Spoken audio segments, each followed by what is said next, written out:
여러분 하나님 보셨어요? 봤어요? 못 봤어요? 여기 하나님 계셔요 여기? 네. 안 보이면 죄가 많은 겁니다 지금. 네. 하나님을 어떻게 보죠? 네. 그 하나님을 보여주러 오신 분이 있습니까? 그래서 보이지 않는 하나님을 보이게 해주는 분이 예수님이에요. 요한복음 1장 18절에 본래 하나님을 본 사람이 없으되 아버지 품속에 있는 독생하신 하나님이 나타내셨느니라. 네. 하나님을 본 사람이 없는데 그 하나님을 보여주시기 위해서 예수님이 오셨다. 네. 여러분 이해가 되시죠? 예수님이 그럼 누구예요? 하나님이에요. 그러니까 예수님은 하나님인데 우리는 그 예수님을 무시해버리니까 하나님을 못 보는 거예요. 예수님을 무시해버리니까. 그래서 오늘 그 예수님의 생애, 하나님의 성품, 이것들을 보면 하나님을 다시 만날 수가 있는 것이에요. 크리스마스가 왜 있죠? 술 먹는 날. 네.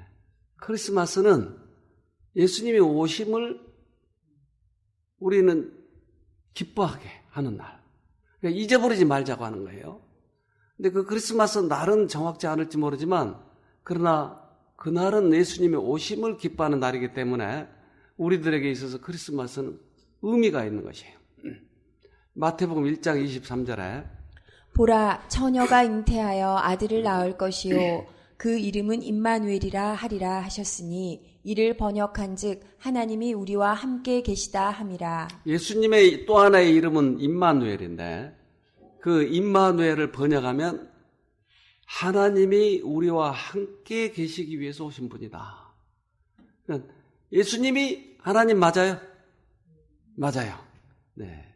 이걸 염두에 두시면 절대 헷갈릴 필요가 없어요. 이 속에서 여러분 예수님 형상 봅니까? 전 저게 처음에 안 보여가지고 얼마나 애먹었는지 몰라요. 안 보여요. 도대체 저게 뭐가 그려놨는지. 그런데 예수님이 이제 저 그림 속에서 보이기 시작하더라고. 얼마나 다행인지. 자, 요한복음 14장 8절에 빌립이 가로되 주여 아버지를 우리에게 보여주옵소서 그리하면 족하겠나이다. 네. 누구에게 말하는 거예요 지금? 빌립이. 예수님에게 누굴 보여달라고 그런 거예요? 누구한테? 참 웃기죠? 그러니까 빌립이 3년 동안 예수님을 따라다녔어도 예수님이 누군지를 몰랐다는 얘기예요. 제자들 꽤 대부분. 그러니까 여러분 지금 예수님을 믿으면서도 하나님을 모르고 있는 거나 다름없다 이거죠. 예수님이 뭐라고 대답했겠어요? 9절. 예수께서 가라사대 빌립아 내가 이렇게 오래 너희와 함께 있으되 내가 나를 알지 못하느냐 나를 본 자는 아버지를 보았거늘 어찌하여 아버지를 보이라 하느냐. 이렇게 직접적으로 예수님은 당신을 하나님이라고 소개를 하는 것이에요. 그러는데도 자꾸 오해를 하고 어두워지고 그래서 이렇게까지 얘기해요. 요한복음 10장 30절에 나와 아버지는 하나이니라 하신대. 네, 하나라고 말해. 하나라고. 아버지와 나는 하나다. 그래서 보이지 않는 하나님을 보이게 만들어주신 분이 예수님이다. 그러면 예수님이 남긴 생애의 가장 큰 표적, 십자가. 예수님은 이것을 우리에게 남기셨는데 아까 성경절 봤는데 다시 하나 봅시다. 18절에 지금까지 하나님을 본 사람은 아무도 없었습니다. 그러나 하나님이시며 아버지 곁에 계시던 독생자이신 분이 우리에게 하나님이 어떤 분이신지를 알려주셨습니다. 네, 하나님이 어떤 분인지 알려주러 오신 분이 예수님. 네. 예수님. 그러면 지금 예수님이 계세요, 안 계세요? 어디에? 어디에 계세요? 마음에 예수님이 우리 마음에 계신다고요? 어떻게 계세요? 말씀이 예수님이시니까, 예. 아버지를 보여주러 오신 분이 예수님이죠. 예수님은 돌아가셨죠?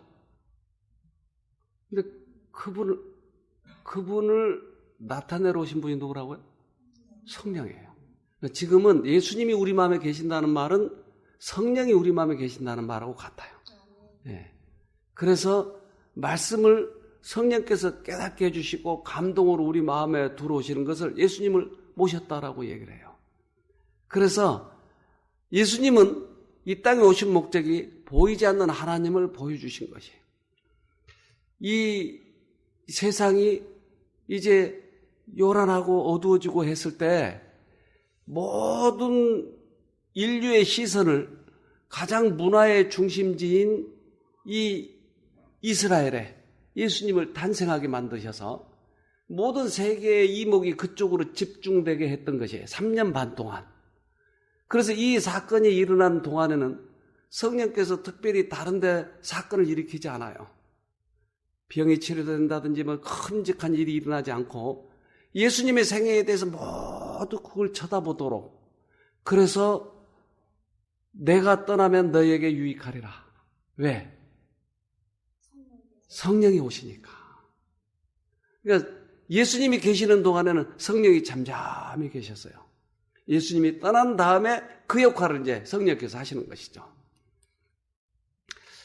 이 단풍 어떠세요? 아름다워요. 참. 왜 저게 저렇게 아름다울까요? 하나님은 당신이 만드셨으니까 우리들이 무엇을 아름다워하고 무엇을 기뻐하는지를 아세요. 그러니까 산 돌 위에다가 단풍을 입히셨어요. 흙 위에다가 잔디를 입히셨어요. 우리가 무엇을 기뻐하는 줄 아니까. 그래서 이러한 잔디밭을 보면 너무 편안하고 행복해요. 만약에 저게 전부 다 빨간색으로 생겼으면 어떨까요? 나무가 가끔 빨갛게 됐을 때는 이쁘지만 1년 내내 빨가면 어떠겠냐고요, 여러분. 성질나고 흥분되죠. 그러니까 우리가 어떤 색으로 편안해야 하는지를 안다 이 말이에요. 이게 뭔지 아세요, 여러분? 꽈리. 예. 이거는요. 예? 저도 몰라요. 네. 근데 이쁘죠? 예. 그래서 저런 자연을 보면, 꽃을 보거나 바위를 보거나 풀을 보거나 보면 대부분 우리들이 그림을 보면 그 작가의 성향을 읽을 수 있는 것처럼 이 자연계에 있는 그런 여러 가지 미묘하고 기이한 그런 것들을 보면 하나님을 우리가 읽을 수 있어요. 그런데 우리들의 이 시야에 너머에 있는 상상력과 여러 가지 성품과 이런 것들을 알기에는 부족해, 자연계가. 그러면 어떻게 해야 돼요? 직접 그래서 보여주러 오신 것이 예수님이. 네. 하나님은 그분의 개성과 품성을 묘사하기 위하여 천연계보다 더욱 확실한 계시가 필요함을 보셨다. 그는 인간의 시력이 감당할 수 있는 한도까지 보이지 않는 하나님의 본질과 속성들을 나타내시려고 당신의 아들을 세상에 보내셨다. 근데 이 만물을 가지고도 하나님을 어느 정도는 이해는 하겠지만 그 하나님의 개성, 품성, 우리가 구원을 받아야 할 그런 하나님의 품성을 더 잘 알기 위해서는 직접적으로 예수님이 오셔서 알려줘야 된다. 여러분, 저를 아세요, 여러분? 어떻게 아세요? 어? 아, 그래요? 그러면 내 지금 얼굴만 보고 안다고 하는 거요? 나를 뭘 보고? 겪어봤으니까. 성품을 보고. 아, 그 사람은 그런 사람이야. 우리는 안다고 하는 것은 외모를 보는 것보다 그 사람을 겪으면서 그 사람이 어떤 사람인가 이것을 알게 되더라. 저 마태복음 11장 27절에 아버지께서는 모든 것을 내게 맡기셨습니다. 아버지만이 아들을 아시고 아들과 또 아들이 아버지를 드러내 보이려고 택한 사람들만이 아버지를 압니다. 자, 그러니까 하나님을 아는 것은 내가 같이 있었으니까 안다. 그런데 내가 어떤 사람에게 계시해 줄 때만 그들이 아버지를 알 수 있다. 이것을 택한이라고 표현했어요, 여기서. 그러니까 하나님이 아들을 보내서 아버지를 알게 했는데 우리들이 그 아버지를 잘 모르니까 예수님을 통해서 예수님께서 우리에게 알게 해주신 사람만이 하나님을 알게 된다. 그럼 여기에서도 아무리 성경을 얘기를 해도 알고 있는 사람이 있고 모르는 사람이 있겠네요. 그렇잖아요? 그래서 우리가 이 예수님을 알기 위해서 최선을 다해야 돼요. 여기에 많은 함정이 있어요. 만약에 예수님을 내가 알아버리면 어떻게 되죠? 예수님을 내가 알면 어떻게 될까요? 구원이에요. 구원이에요, 구원. 하나님을 알면 구원이에요. 자, 하나 봅시다.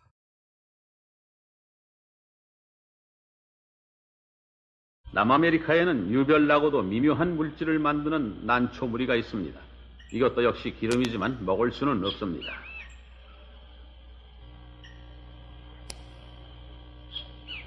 이 기름의 고객은 아주 작은 무지갯빛 벌들입니다. 그렇지만 오직 숯불만 이 꽃에 접근하게 됩니다. 이 기름은 매우 미끄러워 이곳에 접근한 벌들은 꽃의 뒷부분에 있는 기름 덮개에서부터 기름을 긁어야 합니다. 이것은 먹이가 아닙니다. 이것은 수펄이 구애기간 동안에 암포를 유혹하는 데 쓰이는 향수인 것입니다. 서로 다른 종류의 벌들은 각각 다른 종류의 향수를 필요로 합니다. 그래서 여러 종류의 난초들도 벌들의 다양한 기호를 맞추기 위해 다양한 향수를 만들게 됩니다.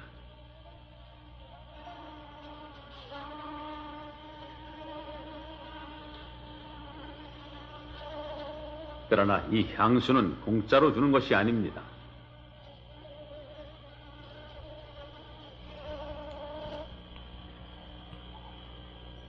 난초꽃에 기름이 발라진 이 표면은 매우 미끄러워서 수펄이 그 안에서 발을 지탱하기가 상당히 힘들게 되어 있습니다.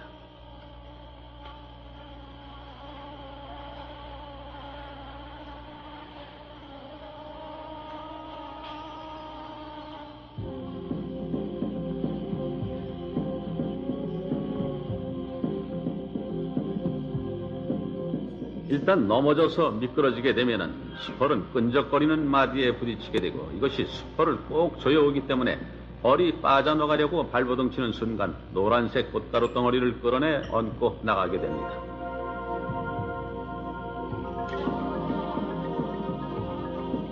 또 다른 종류의 난초는 또 다른 방법으로 곤충들을 제 마음대로 이용합니다. 이 하얀색 막대기가 방아쇠 역할을 합니다. 조그만 벌들은 이것을 움직일 수가 없습니다. 그러나 이 벌처럼 무게가 나가는 경우엔 방아쇠를 움직이게 되어 순간적으로 꽃가루 덩어리를 벌 위에 떨어뜨립니다. 아, 참, 그 아주 작은 벌들 사이에서도 저런 미묘한 일들이 벌어지고 있네요. 그 꽃가루를 찍어 보내기 위해서 뭘 이용해 보니까? 향수를 이용해요. 향수로 끌어들인 것이. 근데 숯벌들은 암포를 유혹해야 되니까 향수를 뿌리고 가야 돼요. 근데 사람은 누가 뿌려요? 여자들이 뿌려. 벌들 사이에서는 남자들이 하는데. 그러니까 그 냄새로 찾아가는 것이 난초를. 그러니까 숯불들을 보면 숯불이 아주 기묘한 냄새를 풍기면 암펄들이 이것을 쫓아온다 이 말이죠. 그래서 그 냄새로 찾아가게 되는 거예요. 우리도 이 진짜 숯불인지 아닌지 냄새로 찾아가야 될 텐데 예수님이 진짜인지 하나님이 진짜인지 아닌지를 어떻게 찾아가냐고요. 냄새로. 자, 고린도후서 2장 16절에 이 사람에게는 사망으로 조차 사망에 이르는 냄새요 저 사람에게는 생명으로 조차 생명에 이르는 냄새라 누가 이것을 감당하리요. 네, 냄새가 있어요. 그러니까 하나님의 냄새인지 사단의 냄새인지 냄새를 찾아가야 된다는 거예요. 냄새로. 여러분은 어떻게 찾아가죠? 냄새로? 어떤 냄새? 예수님의 냄새. 그러니까 예수님의 냄새가 이제 어떻게 생겼는가를 찾아가면 내가 그것을 구분할 수 있는 것이에요. 많은 사람들이 신을 믿는 거예요. 신을. 어떤 사람은 이 신을, 어떤 사람은 저 신을 믿고 있는데 진짜 신을 찾아가려면, 하나님을 찾아가려면 사람으로 오셔서 당신을 보여준 그 냄새를 보면서 찾아가자고 하는 것이에요. 진짜 신을 찾아가자니까요. 이제까지는 내가 무조건 신을 믿었는데 이제는 냄새를 보고 찾아가야 되는 것이에요. 그래서 예수님이 이 땅에 오셔서 요한복음 1장 29절에 이튿날 요한이 예수께서 자기에게 나아 오심을 보고 가로되 보라 세상 죄를 지고 가는 하나님의 어린 양이로다. 예수님의 신은 하나님의 신은 당신의 목숨을 주셔서 모든 죄값을 치르셨다. 맞죠? 세상 죄를 지고 갔으니까. 그러면 그 또 다른 신은 네가 그 죄값을 져야 된다. 이 땅에서 지은 죄는 네가 져야 된다. 만약에 이 땅에서도 못 갚으면 네가 죽어서도 거기서 동물로 태어나가지고 너 거기서 죄값을 갚아야 돼. 이런 신들도 있더라 이 말이에요. 여러분 이걸 무슨 설이라고 그래요? 윤회설이라고 그래요. 신이 구분이 되는 거예요. 냄새로 찾아가는 거야. 그런데 하나님이 우리를 창조하셨다면 그 창조하신 하나님이 우리가 자식을 사랑한 것보다 훨씬 더 사랑하시지 않겠어요? 그런데 이 세상에서 네가 죄를 졌으니까 죽어서도 그 죄값을 다 치러야 된다라고 얘기를 한다 이 말이에요. 마태복음 7장 21절에 너희가 악한 자라도 좋은 것으로 자식에게 줄 줄 알거든 하물며 하늘에 계신 너희 아버지께서 구하는 자에게 좋은 것으로 주시지 않겠느냐. 네, 너희가 인간들이지만 자식들에게는 가장 좋은 것으로 주려고 하잖아. 근데 하물며 내가 너에게 가장 좋은 것으로 주려고 하지 않겠느냐. 그런데 우리가 이런 부분들을 자꾸 놓치면 병이 들면 뭐라고 그래요? 하나님의 이름을 빌어서 너 하나님이 치셔서. 너무나 쉽게 이야기해버리지만 이것은 속아서 그렇게 이야기하고 있다고 하는 것이에요. 하나님은 절대 치시는 분이 아니다라고 하는 거죠. 그래서 우리가 순간적으로 놓쳐버린 거예요. 그렇다면 이때 하나님이 치셨는지 안 치셨는지 어떻게 알 수 있을까요? 냄새를 맡아서 가야 되잖아요. 어떻게 알죠? 예수님이 어떻게 하셨는지 보면 안다 이 말이에요. 이 땅에 오셔서 예수님이 몇 사람 두들겨 팼어요? 몇 사람 그러면 병 줬죠? 그러니까 냄새로 맡아서 찾아가면 되는 거예요. 분명하잖아요. 예수님은 한 사람도 치시지 않았잖아요. 그런데 왜 그동안 우리가 그렇게 하나님을 치셨다고 오해를 하고 있는지, 그리고 이 교회 안에서도 그렇게 해석을 하잖아요.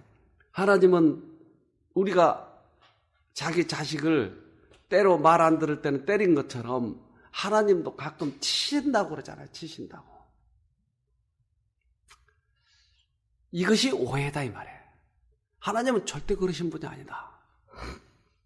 저는 우리 아버지가 돌아가셨을 때 우리 이 어머니랑 또 우리 형수랑 저런 집에 갔었어요.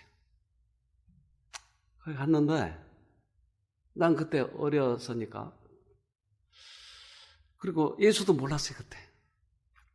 근데 가니까 그 여자가 저걸 하는 거예요 이제 막. 그리고 딱 앉아서 너희들 왔느냐. 갑자기 그 여자가 톤이 탁 낮아져가지고 우리 아버지 목소리가 나와버린 거야. 너희들 왔느냐. 그러니까 저 여자의 몸을 통해서 우리 아버지가 왔구나 라고 하는 것이 느껴지더라고요. 우리 아버지가 왔구나.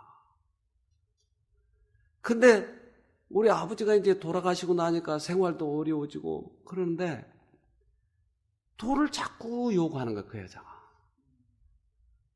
그러니까 우리 아버지의 목소리를 내면서 자꾸 돈을 요구를 하는 거야. 더 바쳐야 된다, 더 바쳐야 된다.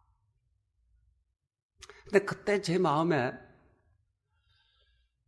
신들은 우리 아버지의 목소리를 빙자해서 돈을 받아가는 사람 아닌가 하는 의문이 들었어요.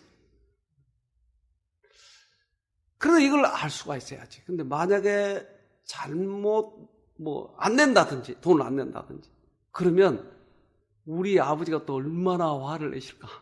그래서 그 아버지가 와서 귀신으로 와서 나를 어떻게 해코지하면 어떡하지? 이런 두려움이 생기는 것이. 여러분은 그런 것 경험해 보신 적이 없죠? 근데 저는 옛날에 그런 것을 많이 경험해 봤어요.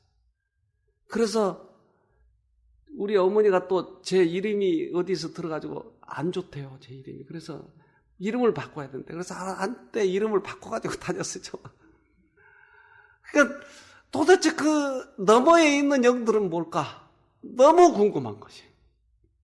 여기에도 지금 다 하나님만 믿는 분이 계시는 게 아니고 또 다른 신을 믿는 분이 계시는데 우리가 진짜 신을 믿어야 하지 않겠냐는 거죠. 그래서 그 진짜 신을 믿으려고 하니까 냄새를 맡고 찾아가야 된다라고 하는 거죠. 네. 사도행전 17장 25절에 또 무엇이 부족한 것처럼 사람의 손으로 섬김을 받으시는 것이 아니니 이는 만민에게 생명과 호흡과 만물을 친히 주시는 자이심이라. 하나님을 자세히 보니까 우리한테 돈 뜯어가는 분이 아니고 모든 세상의 것을 다 만들어서 우리에게 누리라고 주신 분이다. 그러니까 우리한테 돈 뜯어가려고 하는 신은 가짜네요, 가짜. 냄새를 맡아보니까 알겠네요.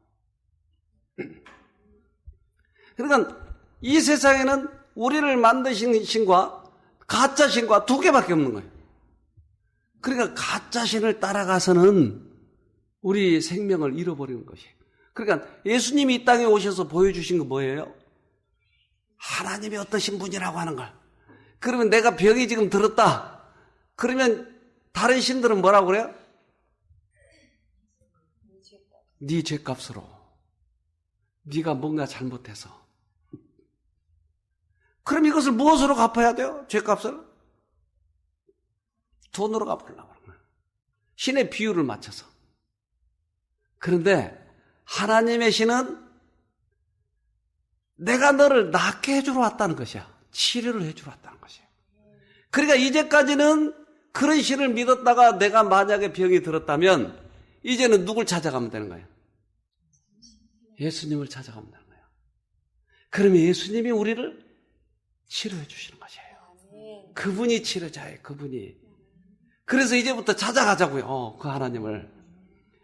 바울이라고 하는 분이 계셨는데 이분은 얼마나 많은 곳에 복음을 전했는지 몰라요. 그래서 이 바울은 아마 그때 당시 사람 중에서는 가장 여행을 많이 했던 사람 중에 한 사람 같아요. 근데 어느 곳에 가봤더니 이러고 있는 거예요. 뭐 하는 거예요, 지금? 어디에다? 아니요, 땅 아니에요. 그래도 땅은 최소한 아닙니다, 이 사람들은. 이 마음의 뜻을 저렇게 믿고 있는 것이에요. 만약에 안 하면 그 사람은 한 손에는 뭐죠? 구랑. 한 손에는 칼. 이거 받을래? 죽을래? 이거예요. 그래서 그들이 점령을 해요. 그쪽. 근데 저렇게 믿고 있는 건 도대체 무엇을 믿는가? 여러분, 알라신이 천당을 간다고 그러죠. 알라신 거기 믿으면? 잘 믿으면. 그 천당이 어떤 곳인지 아세요?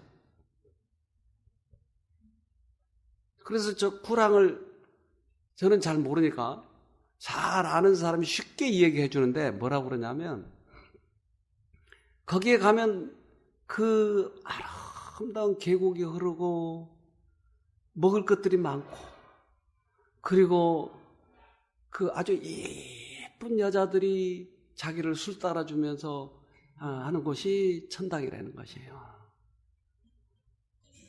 나도 거기 가고 싶은데. 여러분 어떠세요? 여러분 가고 싶으세요? 여자들은 거기 가서 해야 할 일이 뭐예요? 그러니까 그들이 상상한 최고의 것을 생각한 게 결국 그런 거예요. 난 거기 안 갈래요. 맨날 술주정뱅이 되면 어떻게 나중에. 사도행전 17장 23절에 내가 두루 다니며 너희의 위하는 것들을 보다가 알지 못하는 신에게라도 새긴 단도 보았으니 그런즉 너희가 알지 못하고 위하는 그것을 내가 너희에게 알게 하리라. 네. 알지 못하는 신, 우리는 신을 모르고 알지 못하는 신에게도 엎드려서 저렇게 절을 하는 것이에요. 신을 알아야죠. 신이 어떤 분인지 알아야죠. 그래서 예수님이 이 땅에 오셔서 당신을 목자라고 그러고 우리를 뭐라고 그래요? 양이라고 그래요. 양. 목자와 양. 목자가 양을 섬기나요? 양이 목자를 섬기나요?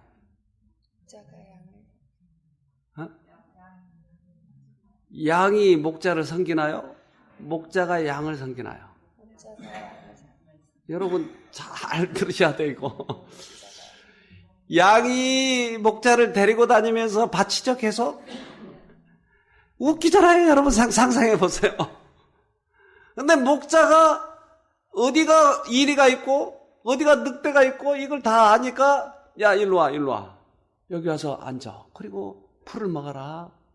물을 먹어라. 목자가 양을 섬기는 것이에요. 양이 목자를 섬긴다고 자꾸 가르쳐줘요. 그러니까 목자들만 보면 종이라고 했는데 종님하고 따라다녀요.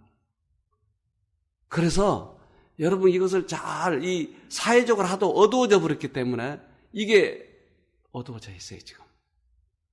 이사야 58장 6절에는 나의 기뻐하는 금식은 흉악의 결박을 풀어주며 멍에의 줄을 끌어주며 압제당하는 자를 자유케 하며 모든 멍에를 꺾는 것이 아니겠느냐. 예수님께서 원하시는 것은 이거다 이 말이에요. 신들은 결박을 풀어주고 멍에의 줄을 끌어주고 압제당하는 자를 자유케 하는 것이에요. 예수님이 오신 목적이에요. 그런데 자꾸 병이 오면 하나님이 치셨다라고 생각한다니까요. 왜 이렇게 거꾸로 돼버렸는지 몰라. 예수님은 끌어주러 왔는데. 그러니까 누군가가 속이고 있다라고 하는 것이 예수님을. 자기 자식을 이렇게 사랑하잖아요. 옛날 가나안 시절의 이 사진들이에요. 자기가 먹고 싶을 텐데도 애기 입에다 넣어주는 거예요. 자기 새끼도 이렇게 사랑하잖아요. 이사야 61장 1절에는 주 여호와의 신이 내게 임하셨나니 이는 여호와께서 내게 기름을 부으사 가난한 자에게 아름다운 소식을 전하게 하려 하심이라. 네, 가난한 자, 헐벗고 괴로운 자, 그들을 하나님께서는 오히려 주시려고 오셨다. 그런데 우리는 거꾸로 하나님은 돈 뜯어가는 분으로 지금 알게 해놨어요. 이 땅에는 너무나 슬픈 일이 많아요. 그래서 이 슬픔이 오면 이번에도 그 세월호 사건이라든지 네팔의 그런 사건들을 보면서 얼마나 많은 사람들이 상처가 있겠어요. 자기 아들이 그 구덩이 속으로 빨려 들어가면, 지진 속에 빨려 들어가면 소리를 지르면서 이런 것들을 보는 이 트라우마가 있지 않겠어요? 이것을 어떻게 하느냐고. 이 세상에는 알 수도 없는 그런 슬픔의 일들이 많아요. 그런데 사단은 예수님이 그런 지진을 나게 했다는 것이에요. 태풍으로 쓸어버렸다고 하는 것이에요. 그러니까 태풍을 누군가가 보냈을 텐데 우리는 그것이 안 보이니까, 이면의 존재가 안 보이니까 이거 누가 했을까? 이것을 궁금해하고, 하나님이 예수 잘 안 믿는다고 저렇게 태풍을 보내서 죽였나? 자꾸 오해를 하는 거예요. 오해. 근데 예수님의 이 땅에 오셔서 냄새를 맡아보면 절대 그런 분이 아니잖아요. 그러면 누군가가 그걸 하고 있죠? 네. 이것에 속지 말자고 하는 것이. 보이지 않는 이 자연현상에 대해서 자꾸 하나님이 그렇게 했다고 그러는데 그렇지 않아요. 어느 날 예수님이 씨를 뿌려놨는데 잡초가 나는 거야. 가라지가 나는 거야. 그러니까 제자들이 물어봐요. 저 가라지는 어떻게 났습니까? 예수님 뭐라고 그래요? 네? 밤에 원수가 뿌리고 갔느니라. 그러니까 이 세상에 여러 가지 불구, 여러 가지 그런 질병 또는 태풍, 이거는 원수가 그렇게 하고 한 거예요. 원수가. 하나님께서 허락하시는 범위 내에서 이 일이 이루어지는 것이에요. 자, 이사야서 61장 1절에 나를 보내사 마음이 상한 자를 고치며. 네, 마음이 상한 자를 고치러 오셨다 이 말이에요. 네, 그 다음에 포로된 자에게 자유를, 갇힌 자에게 노임을 전파하며. 네, 예수님은 반대 고치러 오신 것이에요. 그러니까 우리가 이 냄새를 잘 맡자고 하는 거예요. 자, 봅시다. 질병과 고통과 죽음은 어떤 반대 세력의 작용이다. 사단은 파괴자이며 하나님은 회복자이시다. 이스라엘 백성에게 주어진 말씀은 오늘날 육신의 건강과 심령의 건강을 회복하는 사람들에게도 해당된다. 나는 너희를 치료하는 여호와임이니라. 네. 출애굽기 15장 26절. 죽음과 반대 세력이 있어요. 회복과 죽음은 반대 세력이라니까요. 우리는 자꾸 짬뽕 해가지고 하나님을 회복도 시켜주지만 성질나면 한 대씩 팬 사람으로 알게 하는 거예요. 그러니까 도대체 이것을 알 수가 없어요, 우리는. 그러나 예수님이 이 땅에 오셔서 기록을 다 우리에게 남겨두셨잖아요. 그러니까 이제부터 정확히 알자고요. 그런데 때때로 교회 안에서 이 일을 하니까 사람들이 헷갈려버린 것이. 교회 안에서 자꾸 이 사망의 세력과 생명의 세력을 짬뽕 시켜놔버려가지고 이게 어려운 것이, 이것이. 그러나 예수님은 분명히 얘기하잖아요. 요한복음 10장 10절에 도적이 오는 것은 도적질하고 죽이고 멸망시키려는 것뿐이요 내가 온 것은 양으로 생명을 얻게 하고 더 풍성히 얻게 하려는 것이라. 네, 도적과 생명을 얻게 해주는 분 다르다. 그러니까 지금 이제 우리가 이제까지 속았더라면 이것을 딱 분리해서 생각을 해봐야 돼요. 자, 우리 하나 봅시다.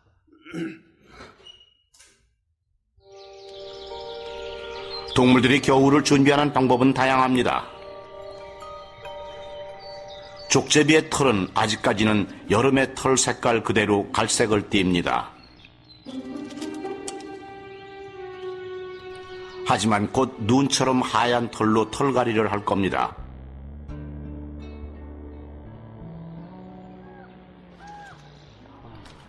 족제비가 몇 주 만에 털갈이를 마쳤습니다. 흰 털은 눈 덮인 숲속에서 훌륭한 위장이 되죠. 꼬리 끝부분의 털은 1년 내내 검은색이지만 꼬리를 제외한 온몸의 털은 흰색으로 바뀌었습니다. 털갈이를 한다고 완전히 보장되는 것은 아니지만 포식자의 눈에 띄지 않을 확률이 높아지는 것만은 분명합니다. 털갈이는 긴 세월 동안 반복된 계절의 변화 속에서 족제비들이 진화한 결과죠.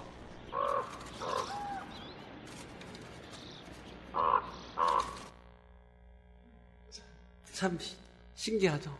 어떻게 털을 갈아버릴까. 그러니까 그 환경에 쉽게 이렇게 속도로 털을 갈아버린 거예요. 사단은 위장을 해요. 그리고 옷은 멋진 선교사 옷을 입었지만 그 속에다는 숨겨놓는 것이에요. 그래서 그 훌륭한 선교사 이들이 이 얘기하는 것에 대해서는 사람들이 신뢰를 하니까 돈 안 가져오면 당신 벌 받아 이러면 그 옷을 보고 우리는 쫓아가 버린 거예요. 근데 냄새를 맡아야 되는데 냄새를 맡지 않고 옷을 보고 가버린 거예요. 그러면 그 부닥거리 하는 사람이나 그 사람이나 다를 게 뭐가 있냐고요. 구분하자니까요. 구분하지 않으면 넘어가는 거예요. 이 사람이 누구예요? 이 북한인이 간첩이 양복을 입고 왔어요. 똑같은 사람이에요. 속은 더 빨개요. 그래서 이 사람이 한국에 넘어와가지고는 동무 담배 주소 그래가지고 걸렸어. 그래 이 서울말을 배워가지고 왔을 텐데도 순간적으로 동무 이 말에 그냥 넘어가 버린 거야. 가지고 그 담배가게 주인이 신고해가지고 잡아요. 우리는 어떻게 하면 잡을 수 있어요? 냄새를 맡아야 돼요. 예수님이 이 땅에 오신 목적이 회복시키러 오셨어요. 근데 자꾸 겁을 줘가지고 뭔가 뜯어가려고 하는 거, 이거 정말 우리가 잘 판단해야 돼요. 베드로전서 4장 8절은 무엇보다도 열심으로 서로 사랑할지니 사랑은 허다한 죄를 덮느니라. 예수님은 십자가에서 허다한 죄를 다 덮어버렸어요. 죄를 들춰내가지고 자꾸 죄를 지적해서 고치려고 하는 것이 아니고 예수님은 사랑으로 덮어가는 것이에요. 아직도 우리 마음속에 이러한 형제에 대한 사랑이 없다면 나에게도 속은 것이 있다는 것이죠. 요한일서 3장 14절에 우리가 형제를 사랑함으로 사망에서 옮겨 생명으로 들어간 줄을 알거니와 사랑치 아니하는 자는 사망에 거하느니라. 둘 중에 하나예요. 사망에 거하든지 사랑에 거하든지. 그러니까 내가 형제를 사랑하지 못하면 아직도 사단을 따르고 있다고 하는 것을 염두에 두자는 것이에요. 형제가 밉고 그리고 사기치고 싶고 그러한 마음이 내 마음에 있다고 하는 것은 냄새를 잘못 맡고 지금 따라가는 것이에요. 그래서 예수님을 따라가면 요한복음 5장 24절에 내가 진실로 진실로 너희에게 이르노니 내 말을 듣고 또 나 보내신 이를 믿는 자는 영생을 얻었고 심판에 이르지 아니하나니 사망에서 생명으로 옮겼느니라. 사망에서 생명으로 옮긴 건 이미 우리가 사망에서 사랑으로 옮긴 거네요. 그러니까 사랑하는 마음이 있으면 내 마음에 심판에 이르지 않는 그런 마음이 있다고 하는 것이에요. 지금 우리가 살아가는 중에도 내가 남을 미워하고 괴롭게 하고 하면서도 돈 뜯어가려고 하면서도 나는 사랑이 있다고 착각하고 있는 거예요.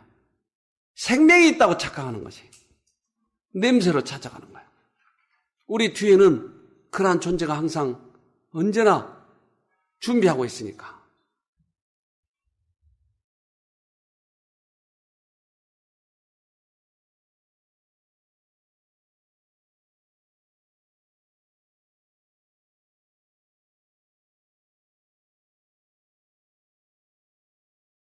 네, 고린도후서 11장 14절에 이것이 이상한 일이 아니라 사단도 자기를 광명의 천사로 가장하나니 사단도 광명의 천사로 가장한대요.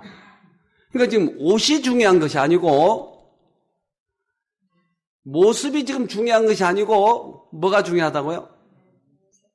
그 안에 속성이에요. 속성.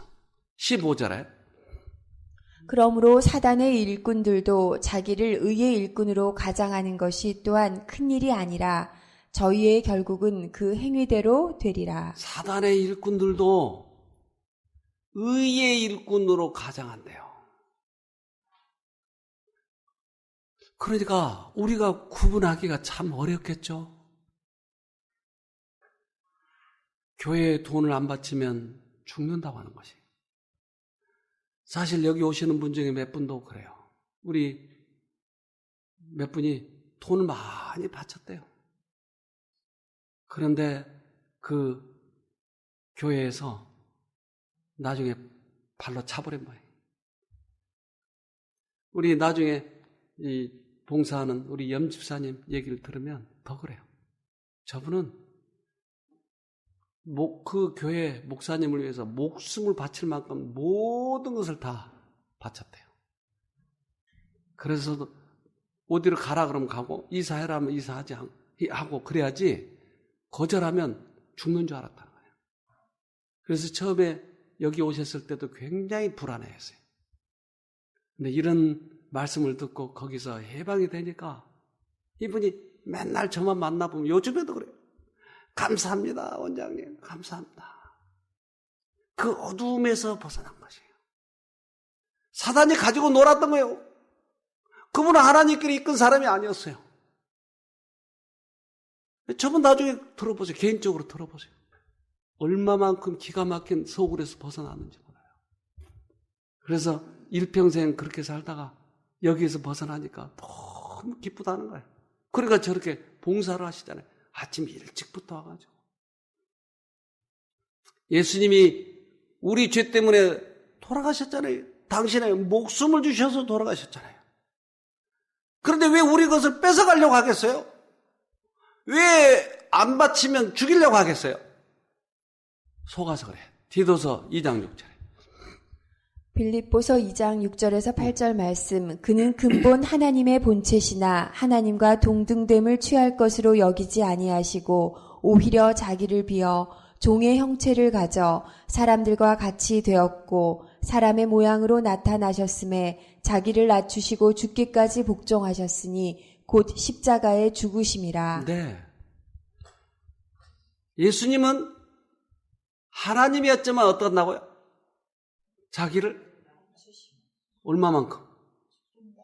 종의 형체만큼. 그런데 다른 쪽의 영은 자기를 높이는 것이.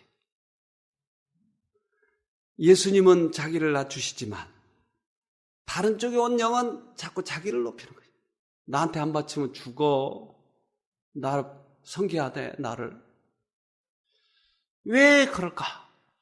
영이 다르기 때문에. 냄새를 맡고 따라가야 돼요, 우리는. 예수님이 그래서 이 땅에 오셔서 어떻게 하셨어요? 십자가에 달려 돌아가실 때 얼마나 고난을 받으셨어요. 그렇지만 베드로전서 2장 22절에 저는 죄를 범치 아니하시고 그 입에 괴사도 없으시며 욕을 받으시되 대신 욕하지 아니하시고 고난을 받으시되 위협하지 아니하시고 오직 공의로 심판하시는 자에게 부탁하시며. 아니 다른 사람들이 때리면 같이 때려야 되는 거 아니에요? 욕을 하면 같이 욕해야 되는 거 아닌가요? 왜요? 왜 안 하셔요? 힘이 좀 딸렸나 보군요. 왜요? 하나님의 창고의 것만 쓰겠다는 거예요, 예수님. 겁주고 벌을 주려고 하고 이것은 사단의 창고의 거라고 하는 것이에요. 예수님은 그걸 사용하지 않겠다고 하는 것이에요. 그런데 그것을 자꾸 사용해가지고 선한 일인 것처럼 교회 사업을 하는 것처럼 자꾸 겁을 주려고 하는 것은 다른 창고의 것을 쓰고 있는 존재라니까요. 이거에 속지 말자고 하는 것이에요. 하나님은 절대 그런 분이 아니에요. 그래서 만약에 우리가 이러한 말씀 속에서 진리의 확신을 가지고 탁 거기서 벗어났을 때 우리 이 몸과 마음이 얼마나 자유스러운지 몰라요. 이것이 치료를 합니다. 확 빠져나와 버려야 돼요. 아직도 여기에 걸려가지고 그래도 하고 끌려가면 여러분 또 걸리더는 거예요. 그래서 그러한 일이 있을 적마다 여러분 하나님을 부르세요. 히브리서 12장 3절에 너희가 피곤하여 낙심치 않기 위하여 죄인들의 이같이 자기에게 거역한 일을 참으신 자를 생각하라. 네. 너희에게도 억울한 일이 생기면 어떻게 하라고요? 예수님이 사단의 창고의 것을 안 쓴 것처럼 너희도 그렇게 쓰지 마. 참고 인내해서.